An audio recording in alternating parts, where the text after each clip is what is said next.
Salve tropa, beleza? A Summit na área e hoje estamos com uma tranca eletrônica da Intelbras para reparo no modelo FR320. Os sintomas que essa tranca chegou para nós são: tem momentos que ela fica pitando o alarme, mas não apresenta código de erro algum, parecendo que está sem bateria.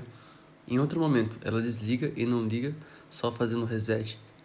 O painel apaga e não acende, mas continua recebendo os comandos de digitação normalmente. Vamos para a desmontagem. Começamos a tirar as pilhas de alimentação para começar a desmontagem, mas com muito cuidado, pois pode ter os contatos oxidados ou enferrujados por conta de se encontrar instalado em uma porta próximo à praia, tipicamente pé na areia. Como muitos técnicos sabem, sistemas assim, eletrônicos e eletroeletrônicos em cidades litorâneas, têm o costume de ter peças estragadas por corrosão devido a maresias vindas do mar. Enfim, retira os conectores que interligam o painel e a tranca mecânica até a placa principal de alimentação e os comandos. São 2 conectores somente, mas no vídeo você verá 3, que explicarei mais tarde o porquê de ter uma adaptação do mesmo.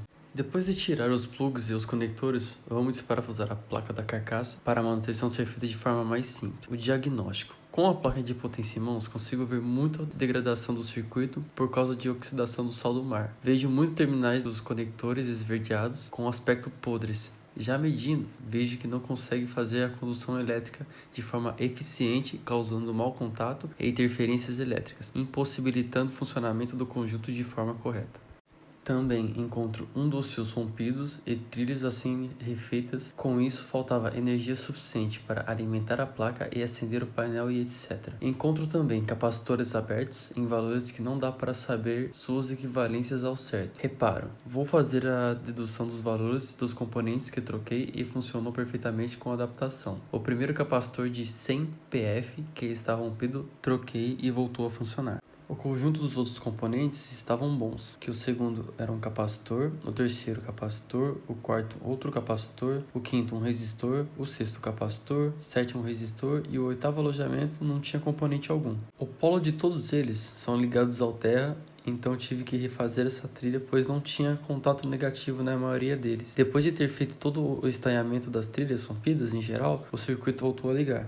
Vou explicar agora o porquê de mais um plug adaptado no circuito para o funcionamento enquanto passo uma camada protetora para retardar a oxidação da maresia. No caso, não tinha verniz, então utilizei cola quente com um soprador térmico em temperatura de 150 graus Celsius. No caso, o terminal 13 do conector que interliga a interface à placa principal de comando estava rompido, fazendo com que a placa apagasse a iluminação do painel em alguns momentos, não mantendo o funcionamento constante. Como não tem esse plug para vender, refiz ele com um terminal de 4 polos que eu tinha em casa, ressoldando o fio de ambas as placas, para conseguir fazer a instalação no local. Voltando para a parte do resinamento com cola quente, adicionei cola quente também no fio que adaptei o terceiro conector para não se romper na instalação e não deixar todo o meu trabalho a ser perdido de forma boba. Com muito cuidado, passo nos terminais que retirei a cola para fazer as medições e ressoldagens sem deixar nada exposto a maresias do local. Faço o acabamento e a finalização e parto para a próxima etapa.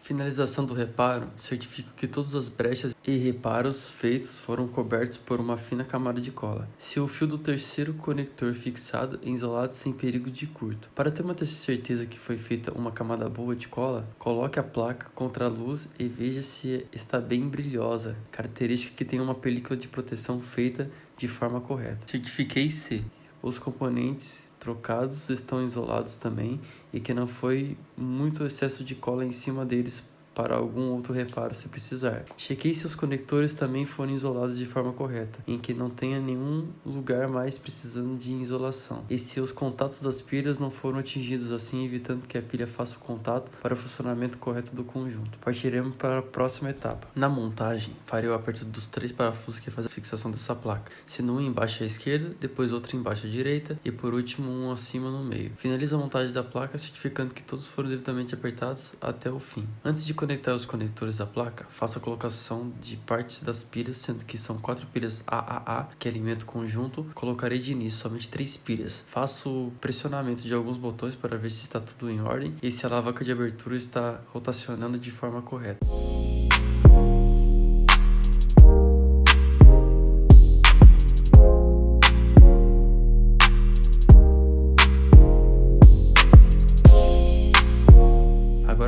Colocarei a mecânica da fechadura primeiro e faço sua ligação. Tenha cuidado com os conectores, que os fios são frágeis. Logo depois, colocarei o conector do painel na frente, que agora são dos conectores na hora de instalar. Nessa parte, deve-se ter muito mais cuidado, delicadeza, porque temos um conector que foi adaptado e não é mais robusto como um original, mas o importante é que ele é funcional. Por último, certifique que o grampo que prende o pino no eixo está no lugar e o término da montagem encaixando uma peça na outra. Por fim, coloque a pilha restante para alimentar o circuito e deve-se ouvir um bip. Acendimento das luzes com um teste rápido dos componentes da placa. Teste de abertura e fechamento. Para teste e funcionamento, posicione a fechadura com um lado que ficará para fora da residência de frente para mim. Funcionamento. Passo a mão no painel que ele acende, digito a senha e no final asterisco. A tranca tem que abrir e bipar. Para fechar, é só passar a mão na frente da fechadura ou fechar a porta, ela trancará automaticamente. Repita o processo algumas vezes. Por hoje é isso. Tropa, não deixe de se inscrever no canal e deixar seu like e bora pro próximo desafio.